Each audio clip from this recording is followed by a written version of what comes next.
Bonjour tout le monde. On avait vu lors de la dernière vidéo les nouvelles armes russes. La dernière vidéo, celle-ci et les prochaines, n'ont pour objectif que de parler de ces armes hypersoniques qui arrivent, de les replacer dans un contexte militaire. Il est pas... Le but n'est pas de faire l'histoire des pays ou l'histoire des relations internationales ou sociales. Le but était simple, hein. En 2018, il y a eu un discours avec des faits qui ont été énoncés. 2 ans après, avec du recul, on a pu constater que la plupart de ces faits, de ces projets, de ces armes étaient là. Et après avoir comparé la Russie, enfin après avoir analysé ces nouvelles armes russes et la promesse tenue de Poutine, je vous avais dit qu'on allait faire le comparatif avec la Chine, avec la France et avec les USA à la fin. Je vous avais aussi expliqué le choix de ces pays, c'est parce que ces pays étaient étaient partout. Dans le spectre de l'armement, ils sont un petit peu partout. Et aujourd'hui, on va parler de la Chine. Alors là, tu avais déjà vu ces données, hein, c'est des vieux budgets en plus, hein. Les budgets doivent être réactualisés, mais c'est dans le même ordre de grandeur. Non, j'aimerais surtout, pour démarrer, je te l'avais dit l'autre fois, hein, il suffit d'observer une carte, il suffit de connaître d'un pays, l'état économique, pour vite comprendre un petit peu comment il va, quelle doctrine militaire il va adopter. Pour la Chine, c'est simple, il faut une carte, il faut connaître l'état de l'économie chinoise, et surtout connaître son ennemi, l'ennemi du moment. Et là, tu as sa doctrine. Alors tu regardes, tu as une carte qui t'indique un petit peu, voilà pourquoi on l'appelait l'Empire du Milieu, c'est la carte de droite. Tu vois que les USA sont à l'est, hein, et qu'entre les USA et la Chine, il y a le Pacifique. Tu vois le Japon aussi, enfin tu le vois mal, mais là tu peux mieux le voir. Tu vois en bas la mer de Chine, tu vois en haut la Russie, carte de gauche. Et là tu as une carte en bas qui te montre un peu mieux la mer de Chine qui a son importance, mer de Chine en bas et aussi en haut, mer de Chine orientale. Et en face tu as le Japon. Un gros bras de mer, hein. C'est pas la Manche. Ici l'ennemi c'est simple, hein. L'ennemi des Chinois c'est pas les Russes, c'est des partenaires. Ça peut être des concurrents, mais historiquement, à part quelques tensions et une petite guerre vite fait de 2 semaines dans les années 60, il me semble, ça reste à vérifier. L'ennemi, c'est les USA, pour les raisons que je vous ai évoquées dans la première vidéo. À savoir, la Chine veut être une puissance mondiale qui décide des affaires du monde et une puissance régionale qui décide dans sa zone d'influence et qui a un rôle stabilisateur et en échange, elle a toute une ère économique qui permet à son économie de se développer parce que l'économie chinoise et la population chinoise surtout supposent beaucoup d'exportations. La Chine n'a pas encore une masse suffisamment critique de consommateurs en Chine pour faire tenir l'économie chinoise. Il faut absolument exporter. L'ennemi, c'est les USA, qui lui ne veut pas que la Chine redevienne une puissance régionale et soit une puissance qui compte, puisqu'il sait que la Chine, à l'orée 2025, passera une étape. C'est surtout la phase 2025-2050. La Chine deviendra inéluctablement, mécaniquement, le numéro un militaire mondial. Et les USA, ça, ils peuvent pas l'admettre. Donc c'est déjà l'ennemi du moment. L'ennemi le plus sérieux, c'est eux, c'est pas la Russie. Ils le sont d'autant plus que, eux-mêmes le savent, se reconstituent. Les Chinois sont très très peu à l'extérieur. Leur objectif est simple, c'est récupérer Taïwan, sécuriser la mer de Chine. Leur ennemi, c'est les USA. Les USA ne peuvent venir que par l'est, par les mers et par les airs. Au nord, ils ont la Russie qui protège. Sur leur flanc sud-ouest, ils ont l'Himalaya et le Tibet qui protègent. Donc même si ça arrive en Inde, ils ont de quoi bloquer. Qu'est-ce qui reste? Les mers de Chine. Jusqu'il y a encore pas longtemps, les flottes américaines étaient près des côtes chinoises. Qui dit flotte américaine dit destroyer lanceurs de missiles, missiles croisières, missiles nucléaires. Donc très très près des capitales. En général, les grosses capitales, les grosses villes dans le monde sont près des mers. En général. Donc la Chine se dit, il va falloir que je repousse les limites, mes limites, et que je repousse les Américains dans le Pacifique. Et ensuite que je fasse une armée capable de les affronter en fonction de ce terrain. Donc le premier objectif, et jusqu'à 2030, c'est de récupérer la mer de Chine. Elle a commencé, la Chine, à récupérer cette mer qu'elle revendique au nom du tracé des 9 langues de bœuf ou des 6 langues de bœuf. Vous irez voir. Elle revendique ben, une grosse partie de la mer de Chine orientale et de la mer de Chine classique. Mer de Chine qui voit quand même une grosse partie du trafic mondial. L'objectif pour elle, c'est d'installer, c'est ce qu'elle fait, de s'installer sur certains îlots en raison des zones économiques exclusives, hein, de 200 km autour de chaque îlot, de chaque bout de caillou, qui lui donne donc l'exploitation exclusive économiquement de la zone. C'est pas tout à fait des eaux territoriales, puisque là c'est 12 miles, je crois. Mais elle construit des îlots où elle fait quoi? Elle installe un aérodrome, elle installe des destroyers, elle installe des batteries antimissiles, elle installe des missiles et elle s'installe. Donc petit à petit, elle est en train de faire, c'est la technique du voleur chinois. Elle s'installe petit à petit en mer de Chine, c'est la phase de contestation. Et elle a l'armée pour ça. Elle a développé toute une balistique pour ça. Elle a une flotte de mer, c'est pas une flotte océanique, elle le sait aussi. Et donc jusqu'à 2030-2035, c'est on récupère Taïwan et on récupère ces zones tampons. Ce qui fait que les Américains seront à Guam, dans le Pacifique. Et à partir de là, dans le Pacifique, on va les affronter comment? Bah avec l'hypersonique. Et c'est le sujet. On va les affronter avec l'hypersonique, avec des missiles anti-navires, avec nos avions qui ne sont pas encore au point. C'est ce qui explique que la Chine est deuxième à l'heure actuelle en hypersonique, deuxième, troisième selon le domaine qu'on abordera. Quand tu comprends ça, tu as tout compris. La Chine veut sécuriser son énergie, veut créer des routes d'exportation parce qu'elle a besoin d'exporter. Elle a besoin d'énergie parce qu'elle en a très très peu dans ses 9 millions de kilomètres carrés, à peu près. C'est un immense porte-avions. Elle n'a pas besoin d'aller chez les autres. Donc elle n'a pas besoin d'une grosse flotte de base, etc. Elle a beaucoup d'argent.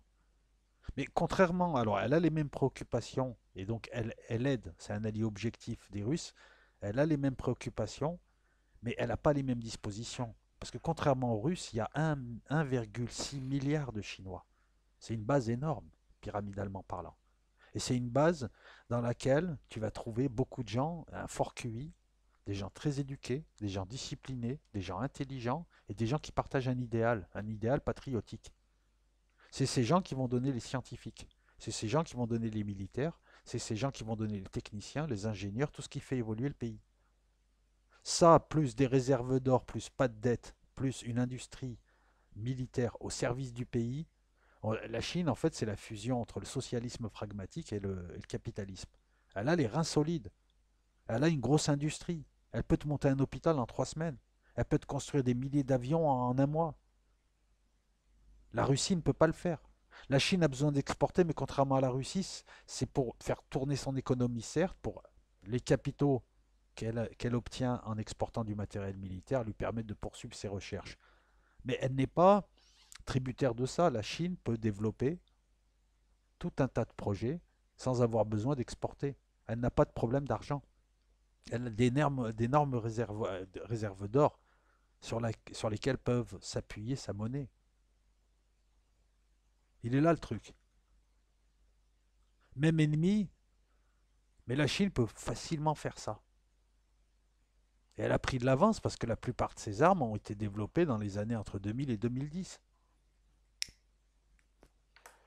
La Chine, c'est aussi, il faut le rajouter, un énorme réseau de Chinois de la diaspora qui travaillent ailleurs, qui font des affaires dans d'autres pays, qui vivent dans d'autres pays, qui sont universitaires, qui sont peut-être chinois de la cinquième génération comme aux USA ou de la quatrième, et on a vu qu'ils pouvaient travailler pour la Chine, parce que ces réseaux-là peuvent aider le renseignement chinois qui est très performant, qui permet aussi. La Chine, jusque dans les années 80, c'était une grosse armée de masse, des mitraillettes, de la testostérone et rien, et des missiles intercontinentaux, c'est tout. Après, ils se sont mis à copier les Russes, en aviation, dans le nucléaire, un peu partout. Et puis petit à petit, ils ont chopé des transferts de technologie. C'est d'ailleurs ce qu'ils font là, hein. Dans toute coopération, ils demandent un transfert de technologie. Et on a vu arriver ensuite une Chine qui a commencé à faire de la rétro-ingénierie, à construire ses propres trucs, même si c'est des copies d'autres. Elle continue, mais c'est comme ça que ça marche. Et petit à petit apprendre, etc. Alors d'aujourd'hui, la Chine, c'est une armée technologiquement impressionnante et redoutable sur tous les plans, même si elle a des manques. Et bien plus redoutable que l'armée russe. C'est peut-être la seule puissance, peut-être pas maintenant, mais dans 10 ans, qui pourra manger l'armée américaine. Elle a les reins solides, 9 millions de kilomètres carrés, 1,6 milliard de bras, de cerveau. Et elle n'a pas besoin, elle, d'aller ailleurs. De la thune, de l'intelligence, une volonté, un idéal, tout le monde qui pousse dans le même sens, des prédispositions, parce qu'elle n'a pas à surveiller ces immenses frontières, elle n'a pas à surveiller le nord, c'est la Russie qui s'en occupe. Côté nord-est aussi, côté Alaska, Canada, pareil. Et elle a l'Himalaya en bas pour protéger les hauts plateaux, pour se protéger de l'Inde et de tout débarquement par là. Donc qu'est-ce qu'elle fait? Ben, elle a un terrain. On peut rentrer par la Chine que par le Pacifique. Il y a une porte en vrai. Il n'y en a pas 50 000. C'est beaucoup plus compliqué pour la Russie, qui doit surveiller plusieurs portes. La Chine veut redevenir l'empire du milieu, mais du milieu du monde. Et elle s'est donné l'horizon 2050 pour ça. Vous voyez un peu ses armes, hein, c'est impressionnant, hein, à partir de 2010, hein, on a vu arriver tout un tas de choses, hein, tout n'est pas là, hein, tout n'est pas là, attention, hein. Là on a les hypersoniques, mais tout n'est pas là, et puis je vais vous le détailler, hein. On a vu une Chine qui dans les années, bon, c'est simple, si tu veux dominer le Pacifique, il faut empêcher les avions et les bateaux d'arriver. Pour les avions, c'est pas encore ça, il n'y a pas de moteur encore chinois, c'est l'un de leurs problèmes, mais ils ont déjà les missiles hypersoniques. On va en parler de l'aérobalistique. Pour les bateaux, il leur faut une flotte non pas océanique, mais de mer. Des porteurs de missiles, en fait. C'est ce qui les intéresse. Ce qui les intéresse, c'est quelque chose qui porte leurs missiles. C'est des corvettes qui portent leurs missiles. C'est pas pour faire des grosses batailles navales. Pour aller couler du porte-avions américain. Parce que forcément, les troupes, tu peux pas, voilà, tu peux pas les ramener en avion, les troupes. Et quand bien même, tu veux pas, voilà, tes troupes, elles vont venir en bateau. Il faut couler tes flottes. Et c'est en cela qu'ils ont travaillé. La Chine, pour te dire, c'est l'équivalent d'une flotte française tous les 4 ans. C'est 3 porte-avions. Mais ce n'est pas des porte-avions pour aller faire du combat, c'est des porte-avions pour permettre de mettre des avions. C'est une base aérienne flottante qui leur permettra juste de se rapprocher et de se balader en mer de Chine. Ça ira pas dans le Pacifique. Dans tous les domaines, la Chine est là. Elle n'est pas toujours première. D'ailleurs, elle est nulle part première, mais elle est deuxième, très souvent, ou troisième. Aujourd'hui, on peut parler de saut qualitatif. Elle a les armes contre les flottes US, contre les bases US. Elle a de quoi détruire leurs renforts, elle a de quoi les dissuader aussi. Si tu bouges, j'ai missiles nucléaires et j'ai d'autres trucs encore. Elle est sur les ICBM, sur les missiles balistiques, les missiles de croisière, on en parlera. L'aérobalistique, on va en parler là. Les missiles anti-navires, on va en parler. Le planeur hypersonique qui permettra de distribuer des ogives, il est là. Eux, en plus, ils travaillent sur un avion sans pilote. La torpille-drone, le laser. Je pourrais te parler de leurs sous-marins, mais ils sont un peu faiblards et de leur aviation qui est un peu faiblarde. On va enchaîner directement, hein.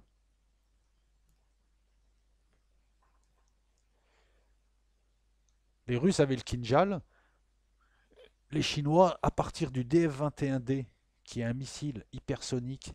euh, le DF-21, c'est un missile qui part de rampes terrestres mobiles et qui peut aller jusqu'à 1500 km, abattre des avions, pas des avions, des navires, des porte-avions en pleine mer. On l'appelle le tueur de porte-avions. C'est le premier missile, le DF-21, qui a été fait. Premier missile balistique hypersonique qui a obligé les Américains à reculer leur flotte et à changer leur route. Ils étaient à portée. Il sera amélioré, on va le voir ensuite, par le DF-26. Ce DF-21, on a quelques versions. On a la version DF-21D, entre autres, qu'on a transformé. On l'a transformé en CH-AS-X13. Alors c'est du Photoshop, hein. On a du mal à voir le missile. C'est du Photoshop ce que vous voyez sous l'avion. L'avion est un bombardier stratégique, c'est-à-dire fait pour délivrer le vecteur nucléaire, pour aller très très loin en profondeur, casser les reins du pays ennemi. C'est pas fait pour le champ de bataille. C'est fait pour s'enfoncer loin, donc pour aller au fin fond du Pacifique chercher certaines flottes. Le missile, donc le CH, un dérivé du DF-21. Qu'est-ce qu'on pourrait dire sur ce missile? Les DF, c'est les Dongfang. C'est une famille de missiles, hein. Voilà. Ce missile-là, donc il est aérobalistique, il a une trajectoire balistique, mais il est envoyé par avion, donc c'est intéressant. Si tu le mets sur un J-20 aussi, ça peut être intéressant, à condition qu'il puisse le porter. Sur un bombardier stratégique comme celui-là, bah, c'est directement pour les porte-avions et les villes américaines. Tu peux l'armer en nucléaire. Mais il est opérationnel en 2025. Les Russes ont 5 ans d'avance sur tout le monde. Il est à Maxis, il a 3000 km de portée. Si on regarde sur une carte à peu près jusqu'où il doit aller pour ensuite toucher une ville américaine, il doit aller à la moitié du Pacifique. Il a été testé en 2016, mais il sera opérationnel qu'en 2025. Et d'ici là, je pense que les Américains auront leurs missiles. Cependant, les Chinois ont tellement de missiles balistiques hypersoniques, ont tellement d'hypersoniques là à l'heure où je te parle en balistique, ils ont tellement de croisières et d'antinavires intéressants qu'ils ont de quoi faire pour l'instant. Les missiles balistiques, eh ben on va en parler, hein. Le DF-21 version Terre, ces missiles sont tous hypersoniques. On est d'accord. Les Chinois, par contre, privilégient, tu vois, le lancement terrestre. Il y a un aérobalistique, il y a très peu de missiles embarqués sur navire, il y en a, mais la plupart de leurs missiles balistiques anti-porte-avions, c'est sur des plateformes terrestres mobiles qu'ils mettront sur les côtes, qu'ils feront tourner, hein. Et là, tu as aussi quelques ICBM. On va détailler. Le DF-15, il n'y est pas. Par contre, tu as le DF-21 en haut à gauche. Avec sa version anti-navire, le DF-21D. Tueur de porte-avions, c'est le premier missile, donc comme je te l'ai dit, Mach 10, hein, avec une ogive Mirvé, hein, c'est-à-dire qu'il y a plein de bombes nucléaires dedans.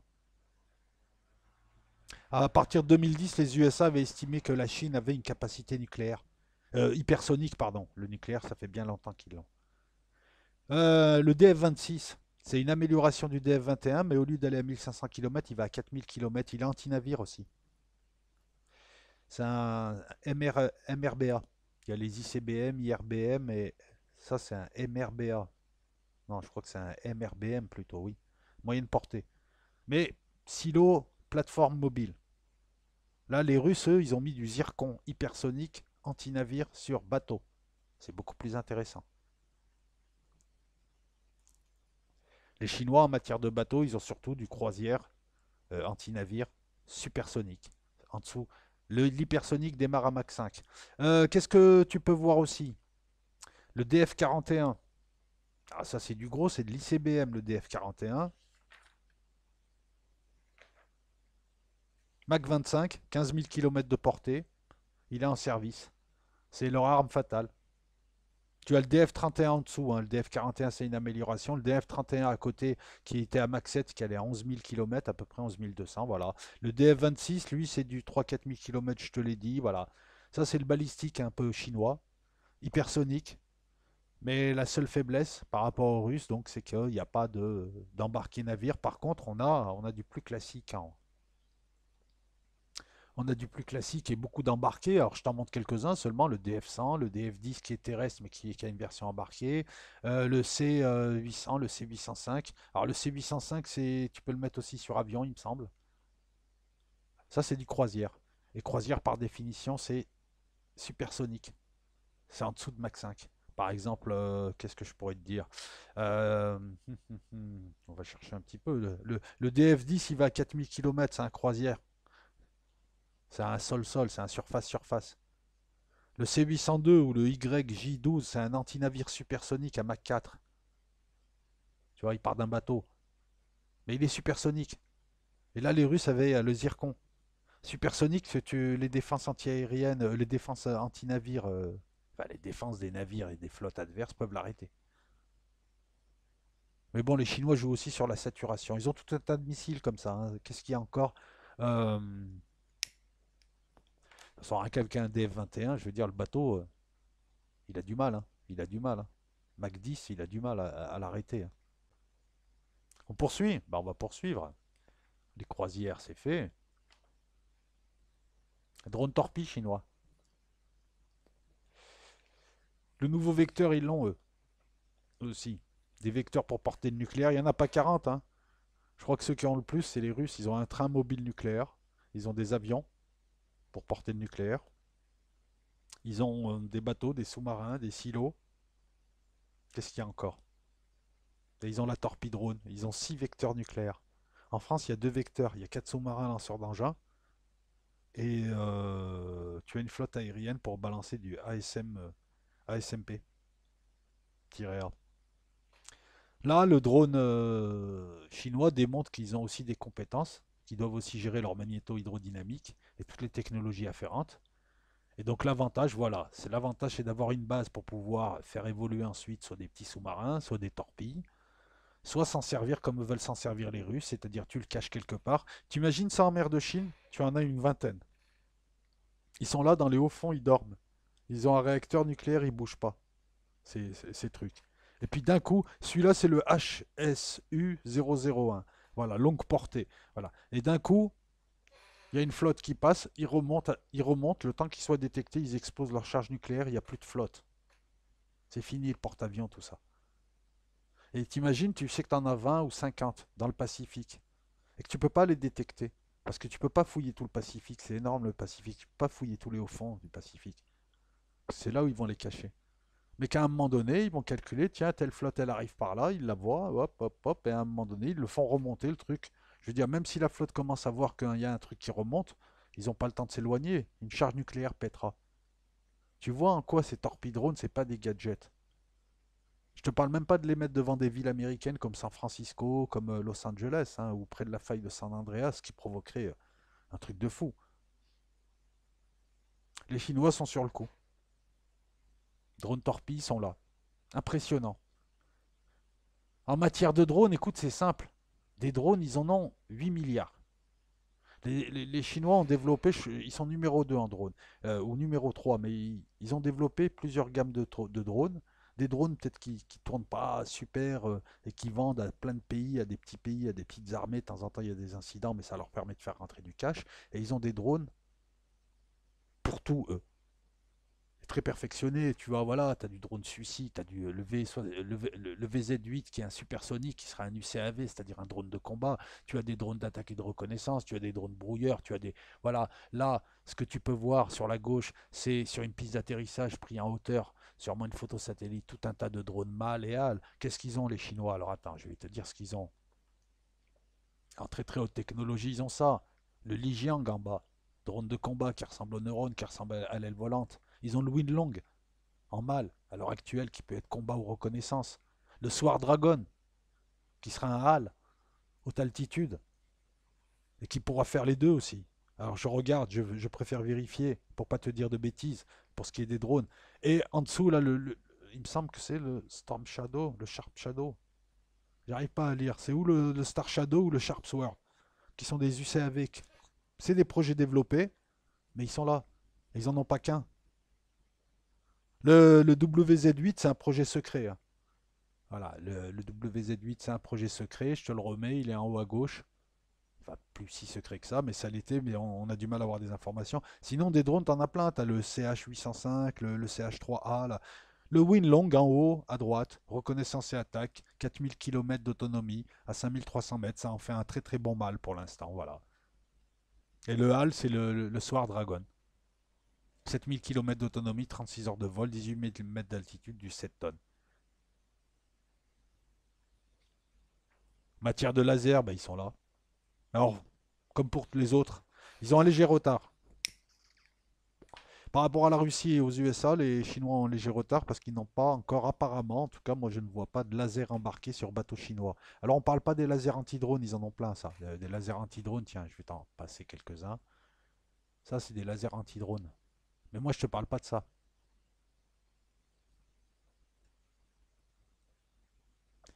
Je te parle de drones embarqués sur un bateau.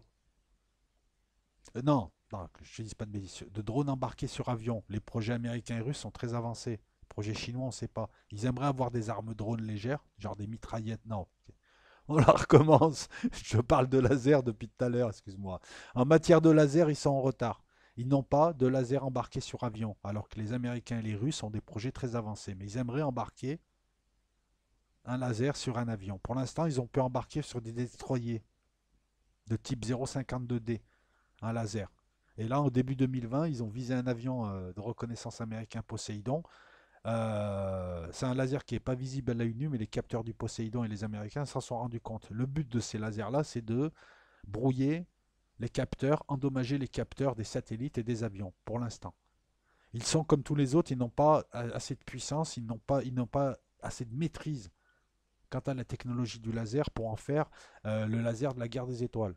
Et comme je viens de te le dire là, pas de laser embarqué avion, pas de laser terrestre, et on ne parle pas de ce genre de laser que tu vois là, le Silent Hunter, c'est des lasers anti-drones.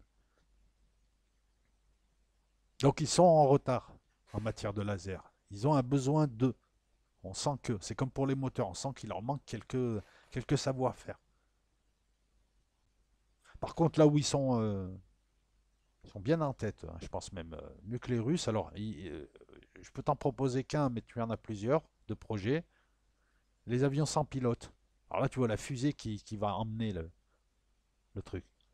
Des avions sans pilote en hypersonique. C'est intéressant parce que l'avion sans pilote permet d'être entre le spatial et le très haut atmosphérique, travailler l'hypersonique. Ça te permettra de développer un avion spatial, éventuellement, même si c'est pas au niveau du moteur, parce qu'il y a d'autres règles, hein. Là, il y a encore un petit peu d'atmosphère. Ça te permet de travailler avec des moteurs, avec tes moteurs d'avion. Ça te permettra de travailler les missiles. Ça te permet même de travailler le comportement humain à venir, hein, parce que bon, même si tu mets pas d'humain dans des aéronefs hypersoniques, tu en mets pour aller dans l'espace à un moment donné et il faut tester quoi. Il y a l'absorption de jet, il faut tester tout un tas de choses. Donc c'est intéressant. Et en matière d'avions sans pilote, ils ont le Starry Sky 2, qu'on appelle aussi le Xing Kong 2. C'est un prototype, c'est pour ça qu'on a du mal à. Et qui utilisera la technologie Wave Rider, donc pour traduire, Wave Rider, monteur d'ondes. Donc en fait, voilà, tu crées des ondes qui font descendre comme un toboggan. Tu te crées un toboggan d'ondes au fur et à mesure que tu avances. Max 6, 7344 km/h. On finit avec le planeur et on aura bien fait le tour. Bah, ils sont là aussi. Ils sont là. Ils ont leur planeur. Ils ont le DF-ZF ou le WU 14. Il a été mis en service en 1919. Pour eux, c'est plus un porteur d'ogive. Il va à Mach 10. C'est pas le Mach 20 des Russes. Il est lancé par le missile DF-17 qui est en bas. Pareil, un trajectoire à très très très très haute atmosphère, 80-90 km/h, qui va planer et qui va redescendre de temps en temps dans l'atmosphère pour balancer des ogives et qui va reprendre sa progression et qui planera et qui sera lancé par un missile. Encore un vecteur nucléaire nouveau, dangereux et inarrêtable. C'est ça le problème de l'hypersonique, c'est que c'est inarrêtable. La technologie ici sera une technologie, je dirais pas chinoise, mais qui sera originale. Parce que ce genre de planeur suppose donc de lutter contre la chaleur, le thermique. Les planeurs russes et américains, et même français, utiliseront des boucliers thermiques et utiliseront un peu le spatial. Les Chinois utilisent pas mal un aérogel de silicium. Un aérogel, c'est un isolant thermique qui a été créé dans les années 30. C'est du gel de silicium auquel on a retiré le liquide pour mettre du gaz à la place et qui lutte efficacement parce que je crois qu'il y a une rentrée de 20 minutes, il me semble. C'est-à-dire qu'il peut tenir 20 minutes la chaleur. Parce que quand tu rentres en atmosphère, tu passes à un moment donné en très très forte chaleur. C'est du 5000, 6000, 7000 degrés. C'est là où il faut que le nez tienne. Qu'est-ce que tu veux que je te rajoute de plus? Ben, c'est qu'ils sont impressionnants. Ils sont impressionnants, ils sont partout. Ils ont l'air de maîtriser tout un tas de technologies. C'est pas de l'espionnage, ça. Ça, faut maîtriser. C'est pas l'espionnage de départ que tout le monde pratique. Et on s'aperçoit qu'ils sont partout, dans toutes les dimensions. Sur la Terre, sur la mer, dans les airs, sous mer, la 2,5. À très haute atmosphère, dans le spatial, la 3,5. Ils travaillent sur la 4D, l'espace, la protection des satellites, entre les satellites et la Lune, éventuellement, parce que tu peux avoir aussi des satellites à 36 000 km. Donc voilà, l'espace cette fois, au-delà de la ligne de Kármán. Une faiblesse, oui, ben, les sous-marins qui sont encore trop pas assez discrets, qui font encore trop de bruit. La maîtrise des sous-marins, la maîtrise des turbines nucléaires, la maîtrise. Est-ce qu'ils ont une aviation solide? Ils n'ont pas assez de pilotes et ils n'ont pas l'expérience du feu. Donc on ne peut pas parler de leur aviation. Pour l'instant, leur aviation, il faut être honnête, un super avion chinois, il n'y en a pas, hein. C'est toujours des imitations d'eux. Il y a la loi de la physique qui fait que tu es obligé d'imiter, je veux dire. Alors on le voit par exemple avec les UCAV. Ils ont tous des formes d'ailes. Regarde le neurone, regarde le WU chinois, regarde le Sukhoi 70, ils ont des formes d'ailes parce que voilà, c'est les lois de la physique qui veulent que ceci en ce moment, voilà, cette aérodynamique est prise en ce moment parce qu'elle permet ceci, ce truc-là, et voilà, à un moment donné, ça finit par se ressembler. Mais ce qui est impressionnant, c'est que ils sont seulement, ils ne sont pas sur la fin. On ne les sent pas essoufflés. On sent que plus ils vont avancer sur ce chemin de la haute technologie, d'une armée haute technologique, et plus ils vont engranger encore plus des savoirs. Quand tu travailles avec les Chinois, ils demandent des transferts de technologie, mais bientôt c'est eux qui feront les transferts de technologie. Ils sont facilement numéro 3. Toutes les armes que je t'ai montrées là, certaines en tout cas, sont le planeur est opérationnel. Le laser, bah, ils ont les mêmes problèmes que les autres, mais ils ont récupéré leur retard. L'avion sans pilote, tout le monde travaille sur un proto. Les missiles, ils sont au point. Il y a un manque de missiles hypersoniques embarqués sur navire, certes. C'est ça qui ferait la différence, je pense. Le drone torpille, je crois qu'il est opérationnel.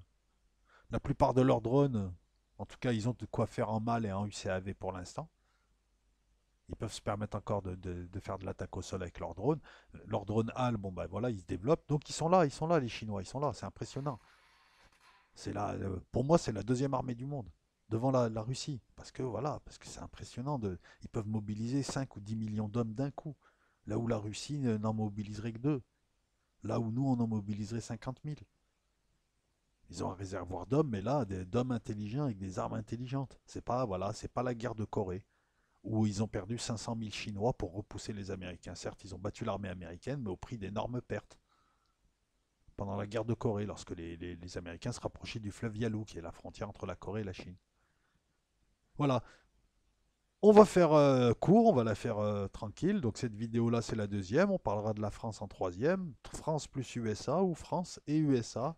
Je verrai selon le feeling. En tout cas, j'espère que cette vidéo... Je suis désolé pour le son de la précédente, mais lorsque je la réécoute, j'ai un très bon son. Et en fait, c'est lorsqu'elle passe sur YouTube que le son se met à être pourri. Donc si jamais je vois que celle-ci a un son pourri, ben je pense que je vais re-uploader les deux et puis je vais les remettre avec un vrai son. Ou alors si vous avez des écouteurs, c'est mieux, voilà. À la prochaine et je vous remercie. Je vous remercie pour vos commentaires. N'hésitez pas, commentaires prêts à prouver, n'hésitez pas à pousser, n'hésitez pas à me faire part de vos critiques. Bonne soirée à toutes et à tous.